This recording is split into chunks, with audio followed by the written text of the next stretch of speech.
So stand behind your daughter's eyes, because what she sees when she looks at you is profoundly different than the way you see yourself. And once you can get that, it's a game changer. Dr. Meg Meeker, the global authority in child-father relationships, has spent the past 2 decades fighting for fathers. Her mission?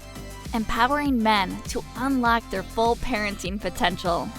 You mentioned in your TED Talk that there were 3 questions that children want to know how their dads would answer. Kids need to know that their dads think that they are great people, not because they're great on the soccer field, they're great on the ballet stage, they get good grades, not because of that, but because they are there and they are dad's son or daughter.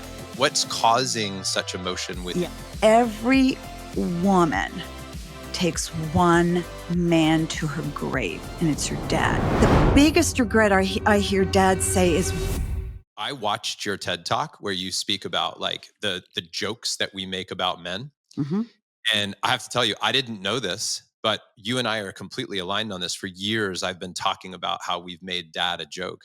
And I've shared, even if you type the word dad into Google, space bar, look what populates next. It's not, it's dad jokes. Exactly. And I've seen the rise of that, because I've been doing this long enough to see where that comes from and how it arose. And it really is, a lot of it's driven by women. And it's hard. You can't say that, but I can. And and so I've seen it arise. So anyway, I don't mean to bash on women, but it's long overdue that we stop and say, our kids need dads. What do we need to encourage them and help them engage? So that's when I sort of launched into a lot of my dad work. And one of the most fun things I've been doing, John, is I've really pivoted. I wrote the books, I did the media thing, I did the speaking, and I thought, now what I want to do is talk directly to men, to dads, just like we're doing. And so I started doing some coaching. And interestingly enough, what I really enjoy is coaching executive dads. And here's why.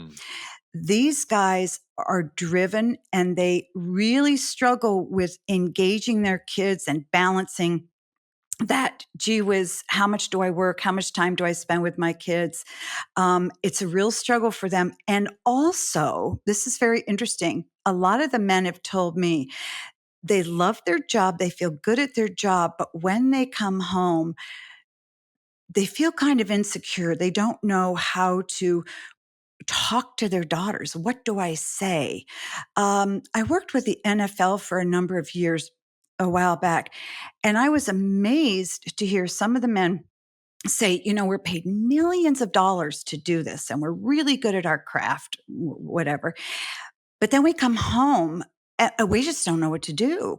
And so I thought, okay, I'm going to move into this space. And so I've put aside the writing, I've put aside that, and the coaching is wonderful.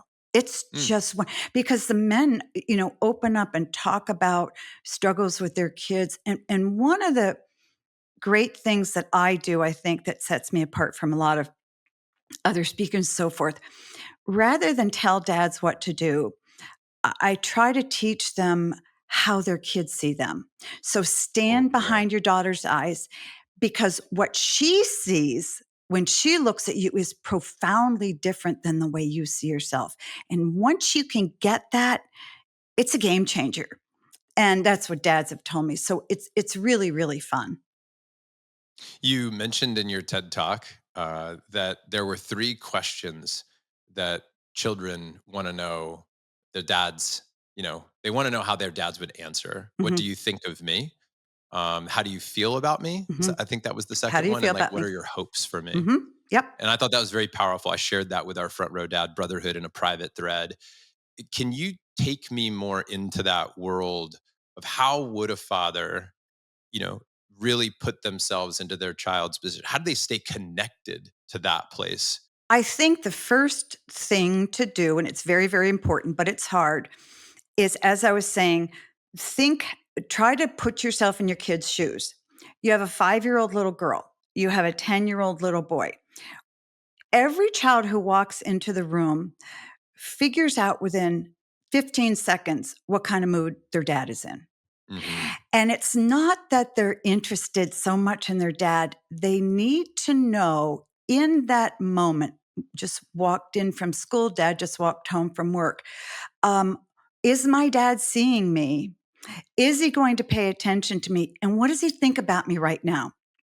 If you, for instance, walk into your kitchen, your kindergarten daughter is sitting there coloring a picture, you're on your cell phone, you walk right by, you go upstairs and change your clothes, she feels invisible. If, however, you walk in the house and you put your cell phone down, you go over to her, you pat her on the head, you say, "That is so lovely. Will you make me a picture?" Then you go change your clothes. There are two things that happen there. In the first scenario, the daughter feels that you really don't think much of me because you didn't stop and pay attention to me. The second scenario is, and this all happens within 15 seconds, is, wow, my dad said hello and paid attention to my coloring. He must think I'm really special. And that changes her the rest of her day. So dads need to understand this is a little intimidating, but don't let it be intimidating. That whenever you're in a room with your child is scouring you for clues about how you feel about them and what you're thinking about them at that time. Are you paying attention, or is that child invisible? And unfortunately, with technology, a lot of times our kids feel invisible because of cell phones and so forth.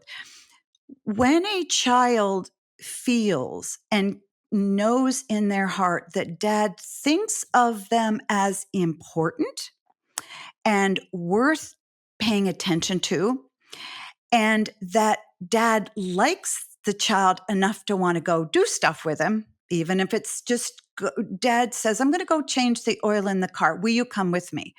Or kids need to know that their dads think that they are great people, not because they're great on the soccer field, they're great on the ballet stage, they get good grades, not because of that, but because they are there and they are dad's son or daughter, and they're seen and paid attention to. And if you think about it, um, communicating this message about what do I think about you is pretty easy. It just takes some effort and it takes some thinking and paying attention to your mannerisms and what are you saying to your kids, and are you saying and are you looking at them. To dad, it's not a big deal, but to a child, it's huge. Even to a 15 or 20-year-old, it's huge, because when a dad pays attention to a child, they think they're big stuff. In a child's eyes, mom has to pay attention.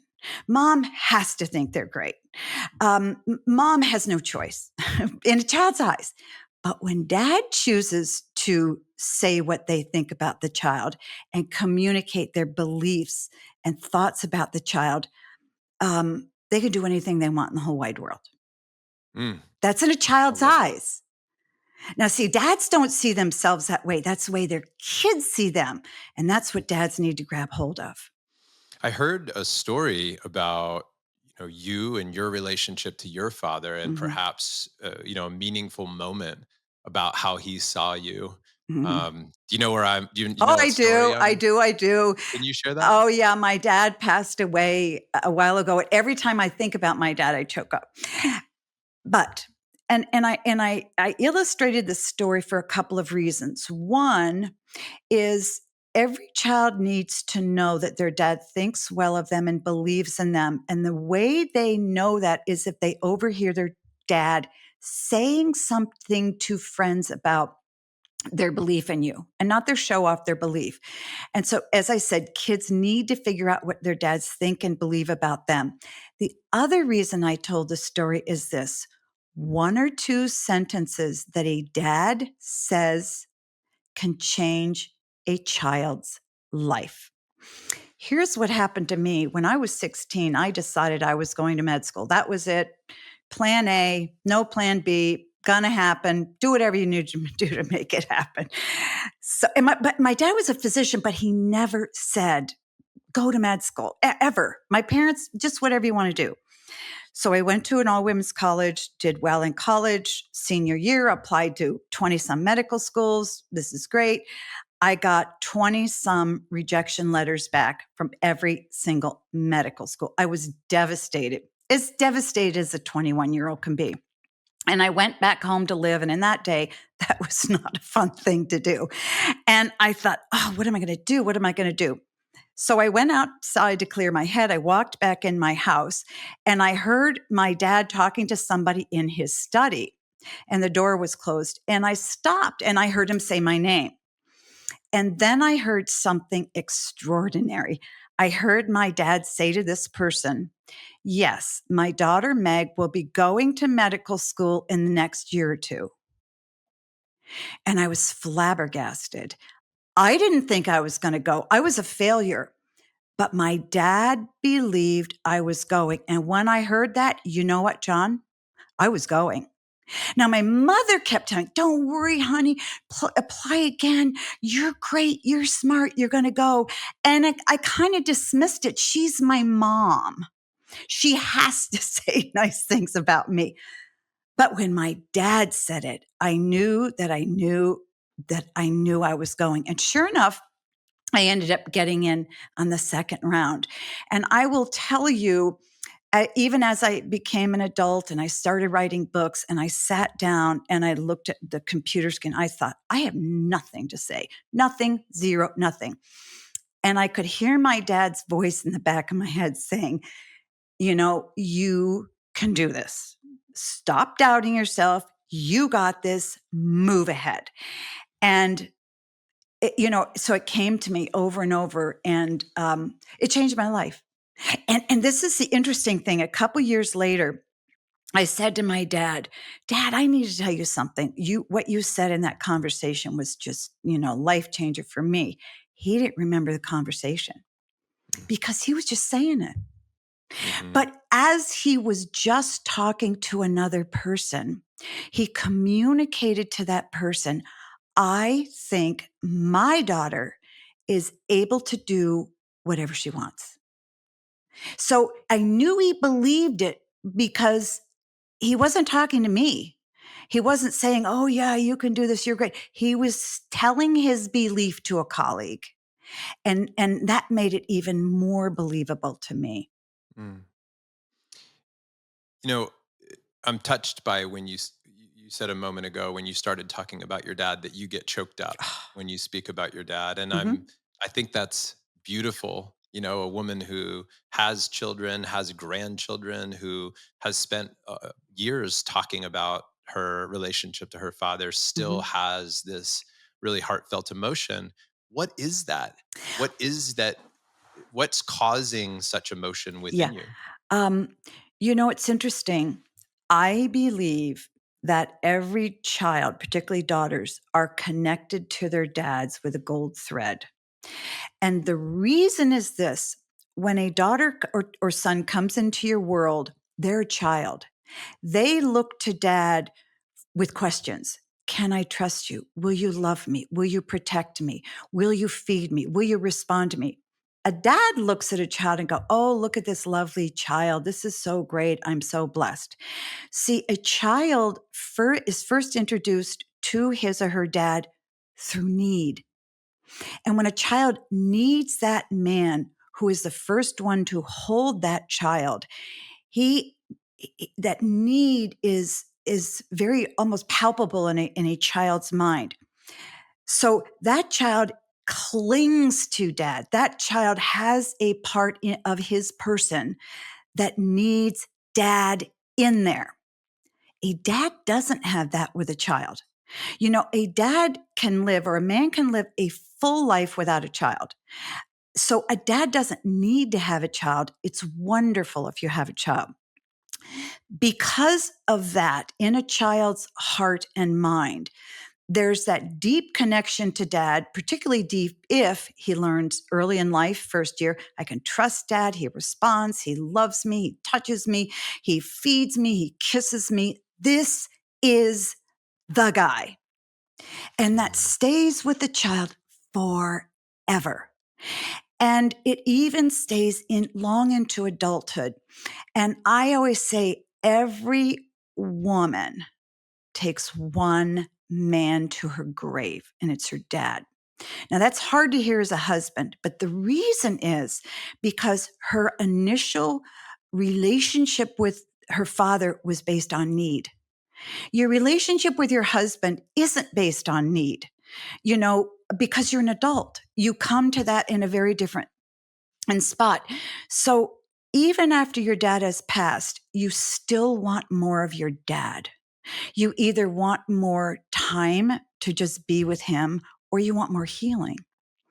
And a dad holds that level of importance in a child, particularly a daughter's eyes, that he needs to know. He needs to know that because there's so many men, divorced men, single dads who get estranged from their kids and think, you know what? They don't need me anymore. They're with their mom all the time.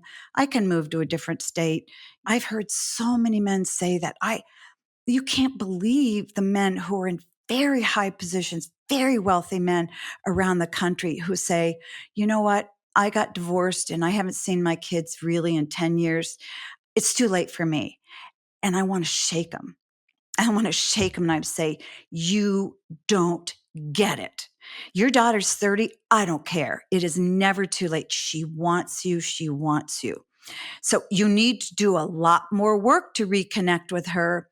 But it is absolutely remarkable. And so I feel that's my job, is to speak to dads on behalf of their children who crave attention and love and affection from them. What is the formula for influence? And I realize that the formula may be very different when a man has children 0 to 5, 5 to 10, 10 to 20, 20 to 40. Like I would imagine that clearly there's going to be some different formulas depending on the stage of life that a man is in. But Mhm. is there some type of framework, as many of our men like to think in mental models, Yeah. that they They can want a take list. into their Yeah. quest for Yeah. positive influence? They want a list. And often they'll That's say, right. okay, just tell me what to do. Tell me what to Give me do the today, checklist. tomorrow. Give me a checklist. That's Yes. right. And so this is kind of broad, but if you think about it, you can narrow it down to very, very specific actions pretty quickly. Mhm. And it's not rocket science. Every child, whether your child is 2 or 22 or 50, every child wants attention from their father. Attention. Mhm. They want to be seen. They want the phone put down. They want to be looked at. They want to walk into the room and their dad looks up and says, hello. Just getting that eye to eye contact, that touchdown, that attention, which says to the child, you're important. I see you. And the child says, if my dad sees me and he's paying attention, I'm really something. They also need affection. Dads, particularly with a 13, 14-year-old daughter, feel very intimidated. This daughter's been very cuddly, sits on his lap. And then all of a sudden she walks down the stairs one day and looks at her dad like, you are disgusting. Who are you? Don't come near me. And it has nothing to do with dad. It's about her. She feels very self-conscious, very ugly. And that's the point when a lot of dads begin to withdraw their affection touching their daughter. The worst time to do it. Daughters need to be touched on the shoulder, on the head, on the face. They need a hug, not in front of people. But again, they need to know that they are worth loving. And the Mm. best way to show your daughter you love her is to hug her and touch her. And, Mm. I think this was a big problem with COVID because people weren't touched and we need human touch. And if a daughter sees her father as larger than life or as the great pain in her life, touch reconciles that. Touch says to her, the guy in your life loves you and is going to touch you this way. There's Yeah. another thing that's important in that.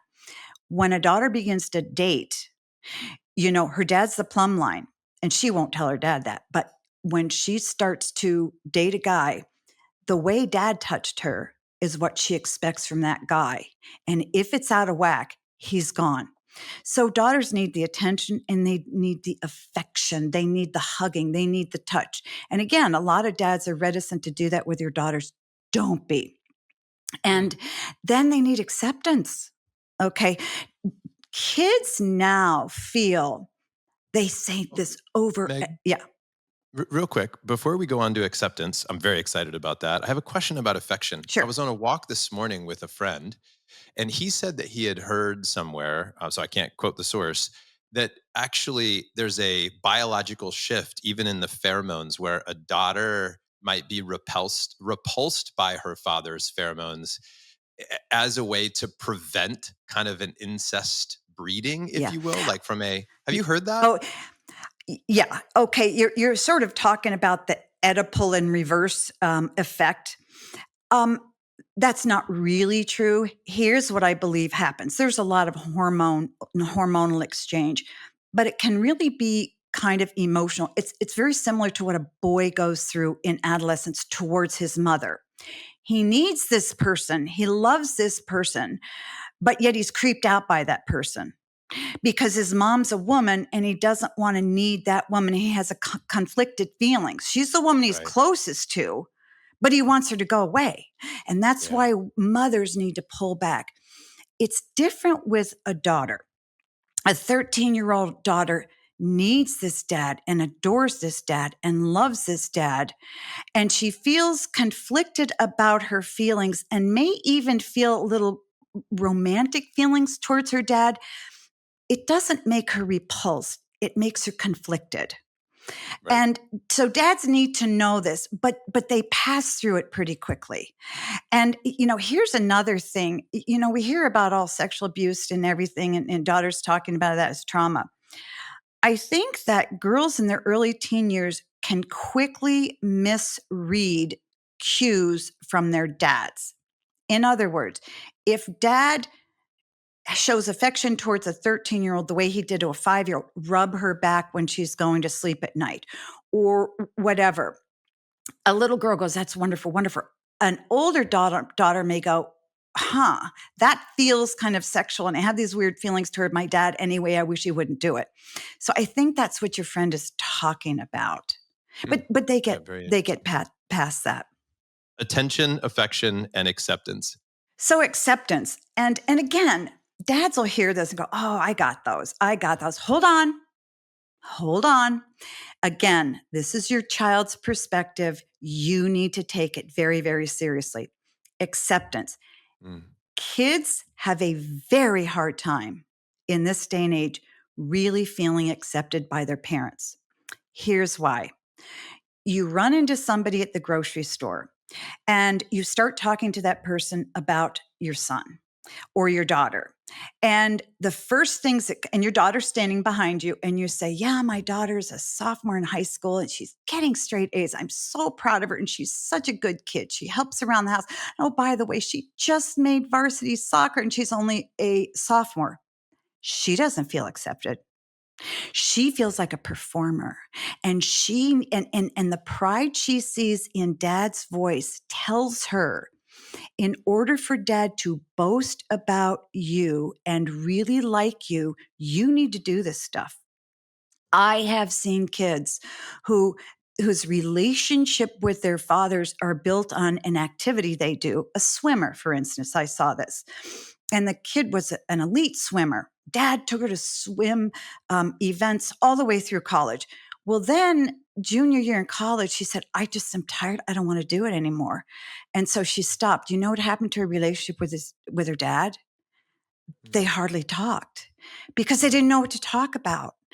Right. They didn't have a deeper connection. Daughters and sons need to know that whether they stayed in a closet for the rest of their life or they became a concert pianist, your love for them would never, ever change. And that's really important for kids to know. And this is why we set our kids up to not know this. And here's how we do that. We don't give our kids opportunity to fall down on their face and to fail. It is through your child's failure that you really show them you accept them. When they miss that goal on the soccer field and the coach screams at them, when their teammates are mad at them and they walk over to you and the arms go around you and you say, you know what? You did a great job. Oh, well, you missed the goal. Let's go get some ice cream. That kid knows, all right, it's just soccer, but my dad loves me. And that's what I need to know right now. And the only way you really learn to express acceptance to your kids is to pay attention to what are you saying about them? What are you boasting about them? What are you constantly talking about with them and to them? Are you constantly talking about, what'd you get on this test and how'd you do with this and what were your friends like and how was it? How do you feel like you're getting better? Let's go practice your whatever. Again, when you talk to your kids as a dad, that gives them a lot of attention and they need that attention. But if all you do is talk to them about the stuff they're doing, they feel they need to do stuff to get your attention. And if they need to do that stuff to get your attention, you really don't accept them. They need to know they're accepted because they are your son or your daughter, period. That's it. But that's hard to do when you really think about it, because we are all proud of our kids. Who doesn't boast about their 6-month-old, crawling early? Or who doesn't boast about their 2-year-old having an incredible vocabulary, smarter than all 2-year-olds? That's what we do. And that's okay when they're 2. And it's okay when they're 4. However, it's a bad habit to get into. Because kids want to know you accept them enough that you just want to do anything with them. You want to go for a bike ride, even if you're a terrible bike rider. You want to go and change the oil in the car and just catch up with them because you just love being with them. You accept who they are as a person. And that's something everybody needs to work on, because the truth of the matter is some kids grow up to really disappoint their parents. They do stuff their parents don't like. They go down the wrong track. Your 16-year-old daughter becomes pregnant, and in your eyes, you are so disappointed. And that girl knows you're disappointed. Yes, it's a hard thing. Yes, it's a difficult thing. But you are there because you love your daughter to help her navigate a very hard situation. You accept and love her for her. Yep, she made a bad mistake, and yep, it's going to cause something, but you accept her because you love her. And that gets more difficult as kids get older and into their teen years, because they are going to do things that disappoint us. And if we feel that our acceptance of them is predicated on them turning out pretty much the way we envision they turn out, we're cooked.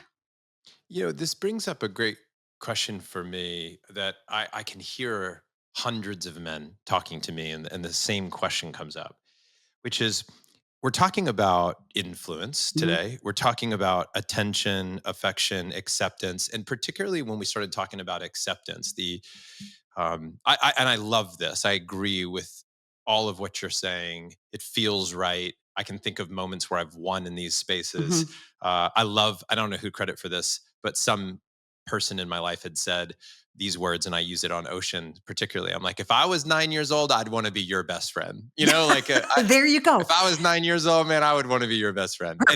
Perfect. Yeah. I love that. Yep. And then it leads me to be curious around how hard to push kids. Because I can think of times in my life with my boys, they're 9 and 15 right now. And there are times when I've completely ignored their feelings and been like, "You're doing this," right? Like I remember who hasn't fighting with Tiger what over parent basketball. Hasn't? Yeah, He's exactly. like, "I'm not going in." I'm like, "You are. Yes, you are. You're going in." And he went in and he had a great time. And he's like, "I love basketball. I want to do it again." Yeah. And I'm like really proud of myself in those moments that I had a spine. I was a father. I was strong. I did encourage him. I believed in him more than he believed in himself in that moment. And there are countless examples of where I think pushing was good. There's also other examples when it's like, hey man, it's your life. These are your choices, and you do you, and I will love you whether you're in the closet or not, or a concert pianist. My question is the same question many men have posed to me is, how hard do I push? Mhm. Where do I know to go, this is what you're going to do and this is your life? And how do I strike the sweet spot between I know best and I'm your dad, Mhm. and you know best, you're a sovereign being? Yeah. It's a great question. If I think about what you did, you pushed your son to be strong. He made a commitment to play in that game. He felt like a failure. He didn't want to do it for whatever reason. And you said, you've made a commitment, you'll fill that commitment. Buck up. And I think that's important because kids will feel insecure. They don't want to do something. They don't want to take the algebra, whatever. But there are things that if you've committed to them, you have to do. And kids depend on their parents to say, you can have courage. You've got backbone. Finish the job or do the job well.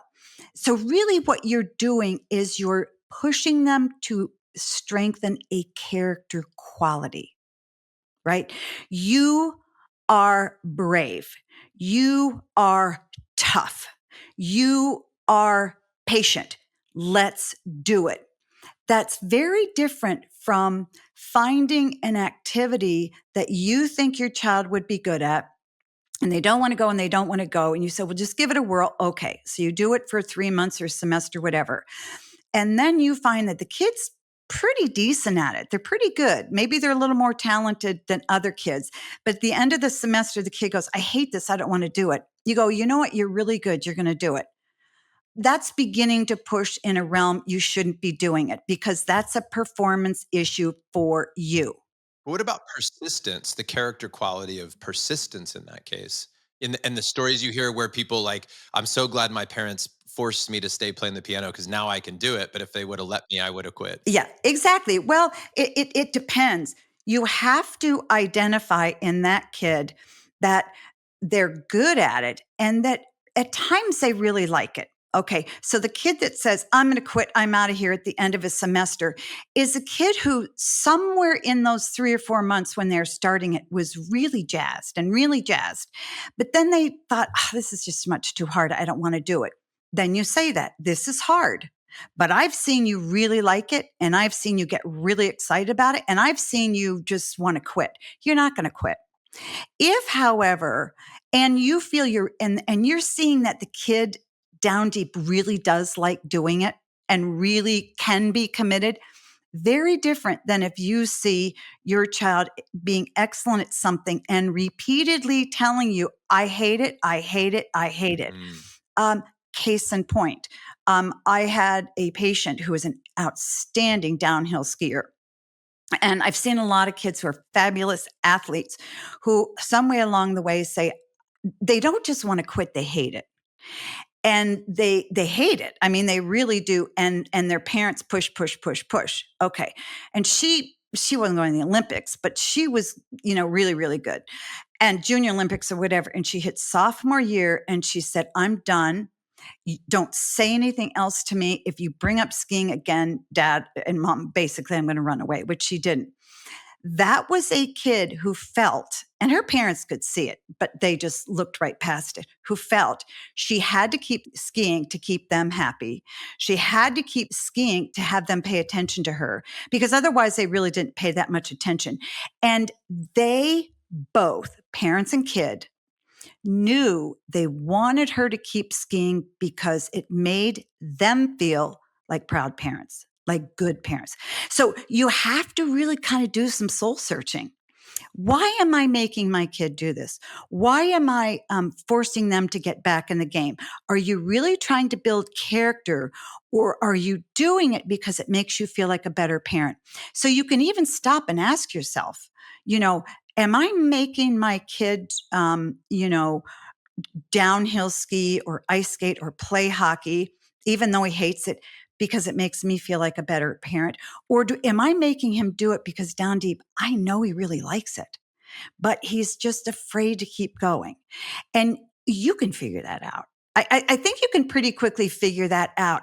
And a lot of times it doesn't hurt to ask the kid.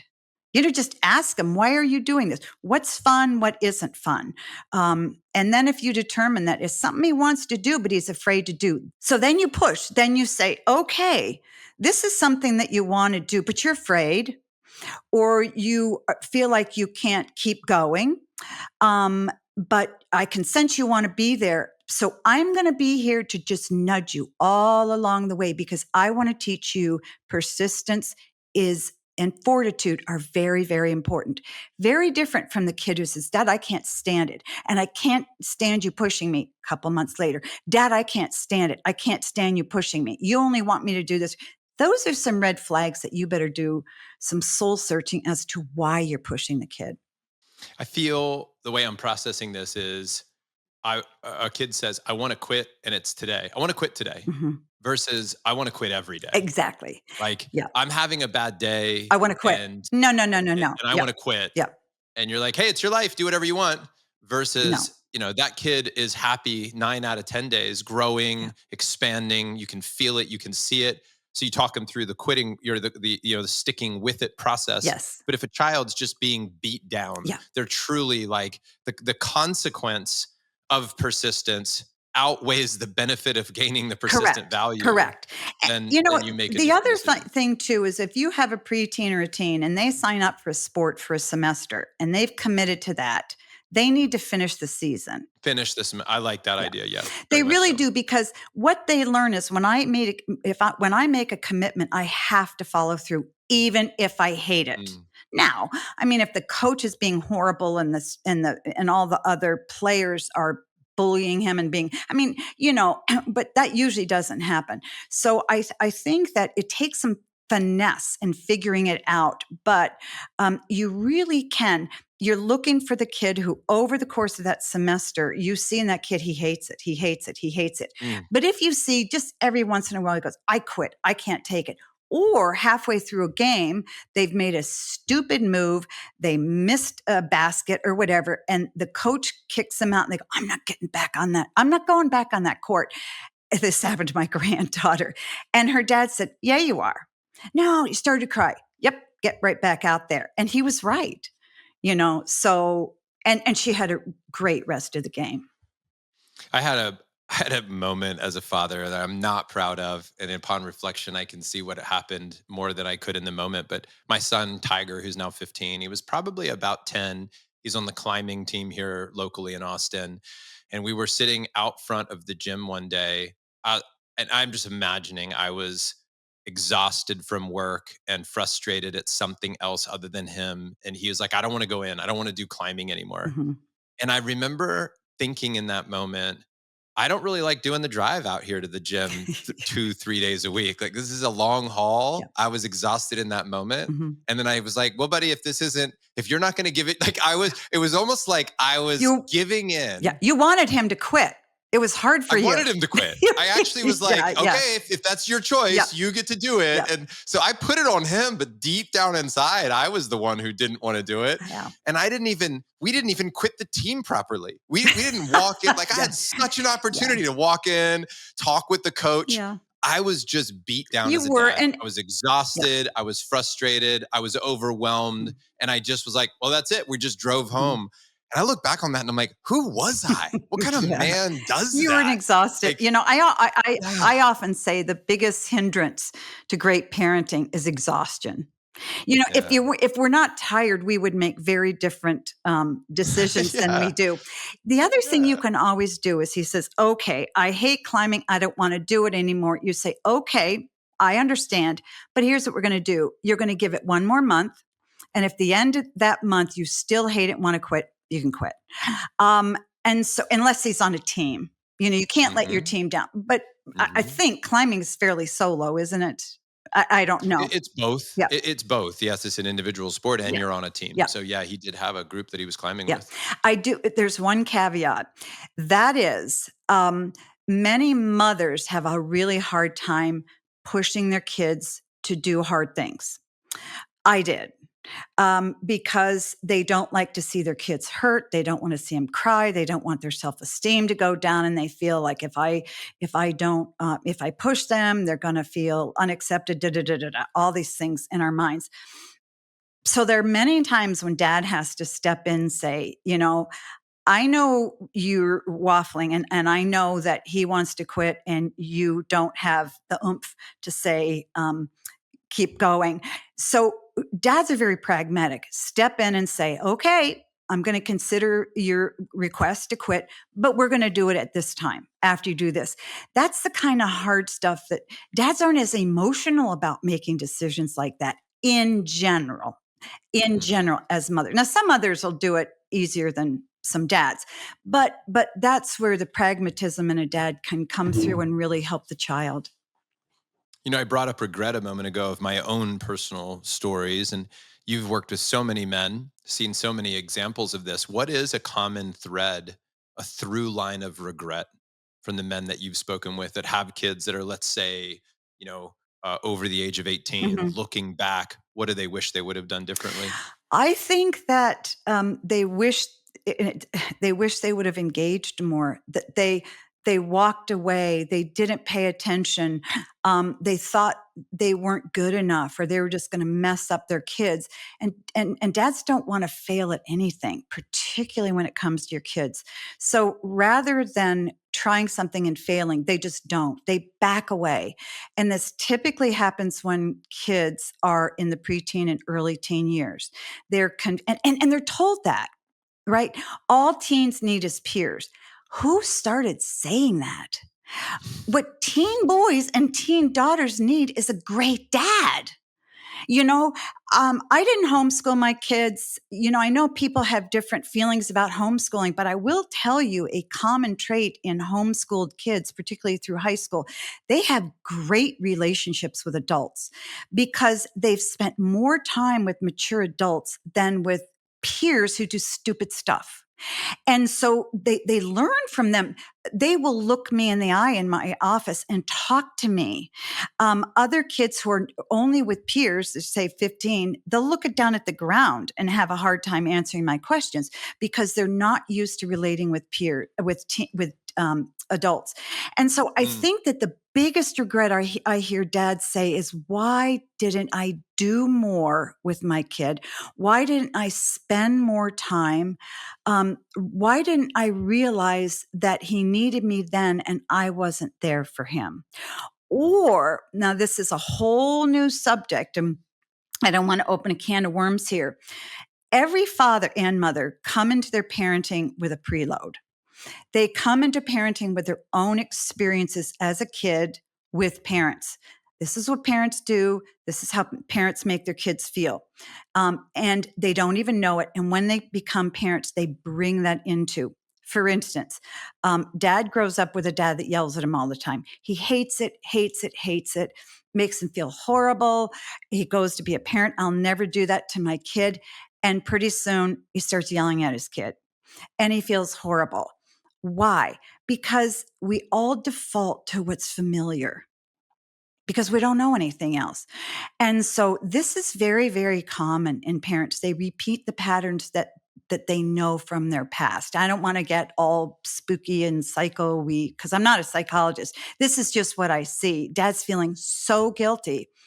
And then other dads who never had a father and they literally don't know what to do.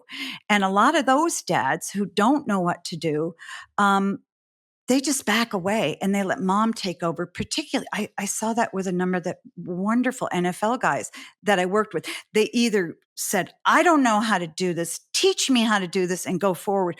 Or they just threw their hands up and said, I know what I'm really good at. And it isn't parenting, so I'm just gonna let somebody else take over. My right, right. kids just don't need me. I love this topic, and I love it for a couple reasons. A little history of our community also is that some people listening will know this story, and others who are newer to the podcast or the community won't, perhaps. But the front row concept started back in 2006 when I started a charity called Front Row Foundation. Hmm. And it puts kids and adults who have a life-threatening illness in the front row of their favorite event. Wonderful. Um, Hmm. I worked full time at that point with a company that sold Cutco knives. I was an executive with the company, and I hosted big events. And I went to a Tony Robbins event, and I learned a couple things from Tony. One is, he challenged me to look at what I was giving to the world, and then I heard him say, "Proximity is power." And that really landed with me. This proximity is power. And then I was at an event, and I was looking at the people in the front row, and I'm like, that's how I want to live my life. Like engaged, Mhm. part of the experience, up close and personal. And a lot of my life has been lived in the back, safely, ready to exit quickly, at a distance. And so the charity was started because I wanted to do good for the world. We ended up running that charity for 17 years Mhm. before we closed the doors. We raised millions of dollars. We helped lots of people. But somewhere along the way, I was speaking on stages. I was commanding really big speaking fees, and had written a book about everything you could learn about living life from people fighting for it. Mhm. And my wife pulled me aside and said, "You're more of a moment maker for the rest of the world than you are for our family." And Ooh. that was a stinger comment, Ouch. and Yep. it was true. Mhm. And that's where family men with businesses, not businessmen with families, came from. Mhm. I was a business guy who happened to have a family. I was talking about being engaged and being a moment maker and living life in the front row. That was what my TEDx was about, by the way, in Traverse City, was Mhm. about living life in the front row.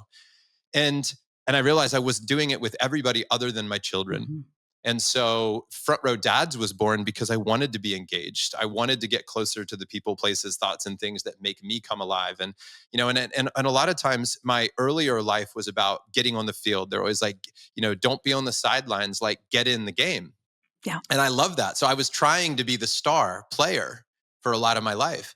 And then I realized as a dad, a lot of it is like putting my kids on stage. It's putting them in the game. It's being there to cheer them on. And so hence the reason why Front Row Dads came to be, Mhm. is about a father, being there to lift up their child, which we've learned over years is really about lifting up our own inner child first. So Mhm. the more we can see our own inner child, the more we can see our children. Yes. So I'm fully on board with the engaged part. And my question is there a place where we can be over engaged? Is there a danger zone where we might be smothering? How do you not become perhaps the commonly used like helicopter Mhm. parent, where you're so engaged that you've actually gone too far? Is there a Yeah. tripwire there for us to pay attention to? Yeah, you're absolutely right. I think the tripwire is fear. Now, dads don't know that, but they're afraid something will go wrong in their child's life and they need to be there to make sure it's okay. Or their child's going to go off track and they can't let that happen. So they need to be there and make sure everything's okay. So they study their kids, they watch their kids, they suffocate their kids. And usually, if you want to find out if you're a helicopter dad, ask your kids. Um, Yeah. then the other thing too is this: there's a need so there's a fear that the child's going to go off track, and so you need to hover. The other thing too is that um, there's a sense that dads need and mothers need to micromanage their kids because they are that important in their child's life. Of course, you're that important in your child's life, but that's not the way you manifest it.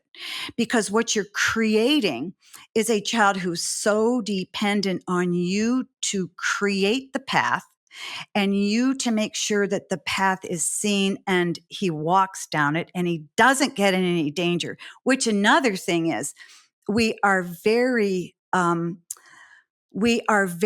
risk averse. We are risk averse. We don't want our kids to risk anything. Um, God forbid they fall out of a tree and break their leg, or because you're just letting them climb that tree. If they break their leg, they break their leg. Now they know how high not to go in the tree. But you see, we're risk averse. We don't want our kids to have any risk at all. And that's where they're driven by that fear. So I think that if you feel these things, that you're afraid from your kids and you need to make sure all the time that they're okay. Now, of course, you have to set boundaries and of course, you have to have rules to make sure your kids are safe. And then if you feel you're doing it because you need to make sure they don't get hurt and that they're not taking any risks. I mean, COVID showed us this brilliantly. stay away from everybody who could give you any kind of an infection. I'm not saying you shouldn't immunize and all this kind of stuff, but we're exposed to things all the time. Classic example of this is peanuts. Do you remember a few years ago, we had all these kids coming out with these peanut allergies, and we thought, what is going on? The reason kids were having peanut allergies is because parents were told, don't let your kid near a peanut until they're at least a year and a half old. Well, you know what happened? Kids didn't develop immunity to peanuts. So they start eating peanuts when they're 18 months old and their bodies can't take it. So it's the sort of old adage, when your kids are 6 months old, let them eat dirt. I mean, it increases their immunity. Microbiome. It's the microbiome. Let them have risks that are going to make them stronger. And a helicopter parent keeps them from any kind of risk. They kept those peanuts away. I just had this vision of a parent dropping food on the floor, and then one of them's like, oh my God, you can't eat that. And the other one's like, don't eat that food before I drop it on the floor. Exactly. let me drop that on the floor first. And incidentally, a dad would let a kid eat off the floor. Mother would run over and go, no. And so the point is, you have to give your kid room to try to figure things out. And if he gets a little sick or he breaks his leg, it's not the end of the world. I'm not saying let him take his bike into the middle of the road, but micromanaging, watching over everything is a control issue. It's a fear issue. And it's an issue where a parent feels they need to be needed that much. And then the kids won't leave home. Because there are 24, 5, 6-year-old people out there, they don't know how to do it. They don't know how to run a dishwasher.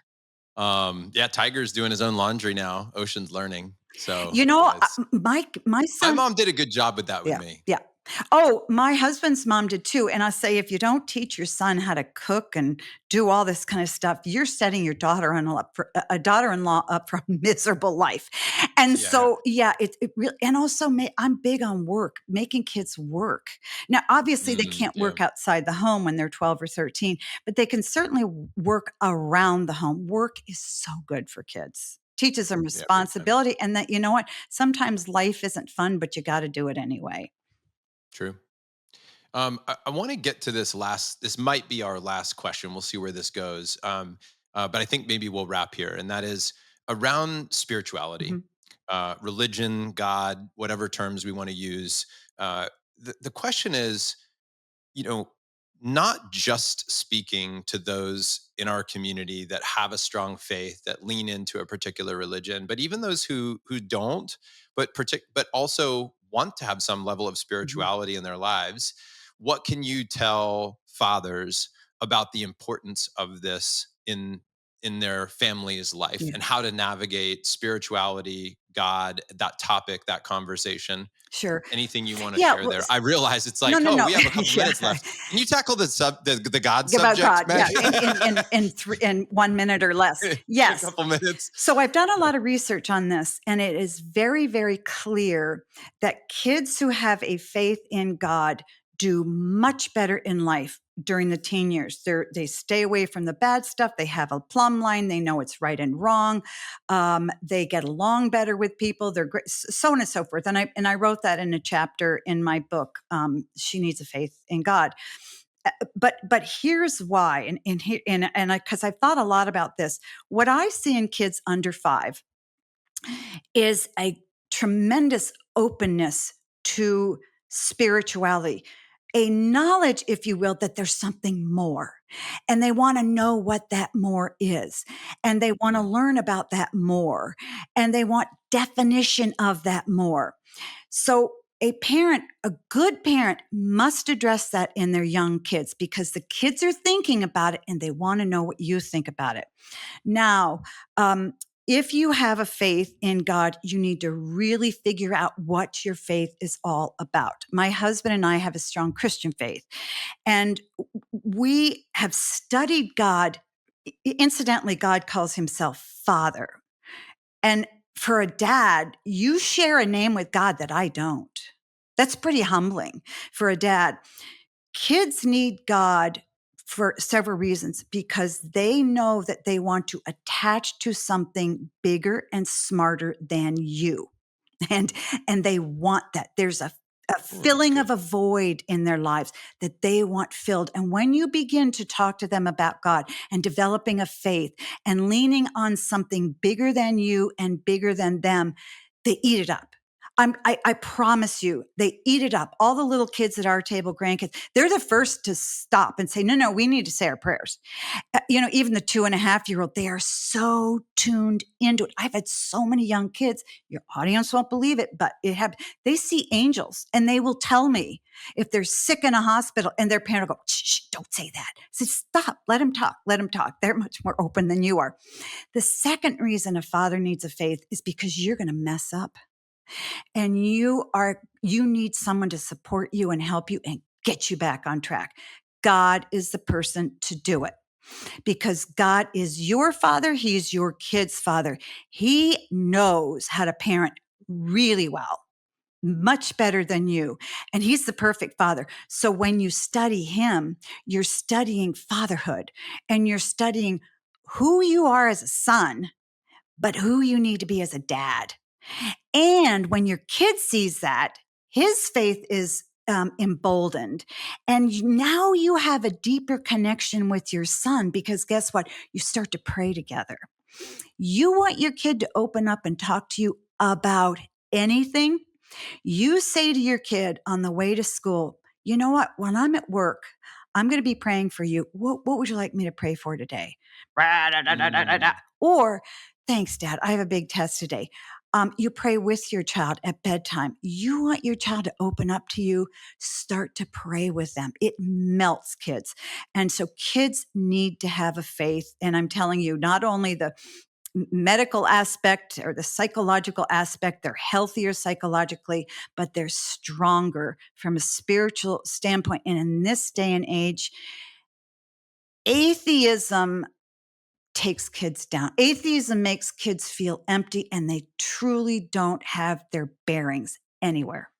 Sounds like you don't have any strong feelings about this sentence. you know, I will tell you, I know, but I see it and I live it, and I've been at this Uh, so I, many years. I I love it. can see it in my eyes, and what Yeah. kids tell me.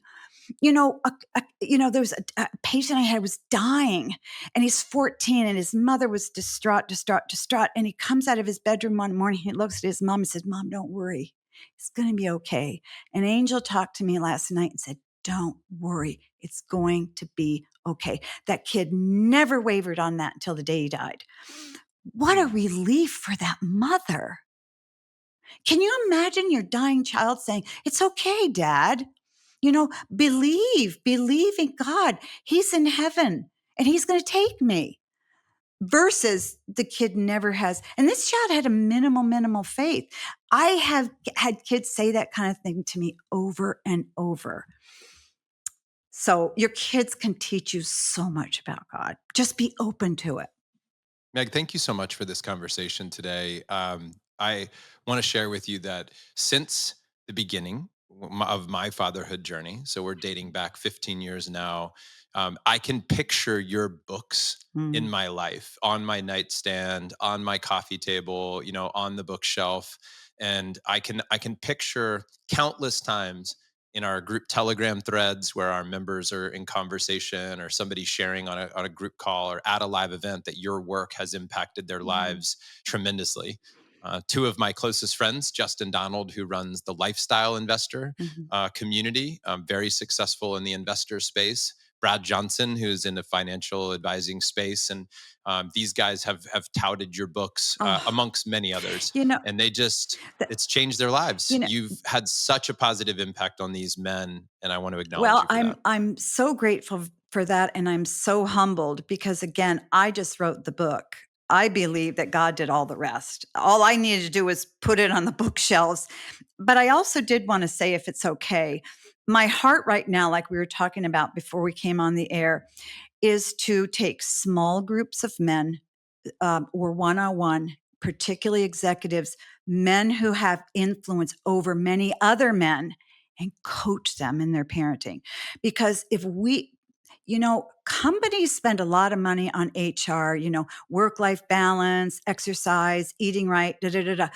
But the thing that really distresses them and knocks off their performance or decreases their performance is their intimate relationships with their kids. You have a fight with your kid in the morning and you're a neurosurgeon.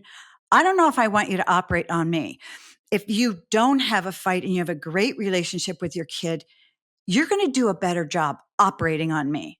Now, that's across the board. And I think that a lot of companies really fall down. And that's where I really would love to step into companies or executive men, do this that we're doing face to face and say, go teach this, go tell this.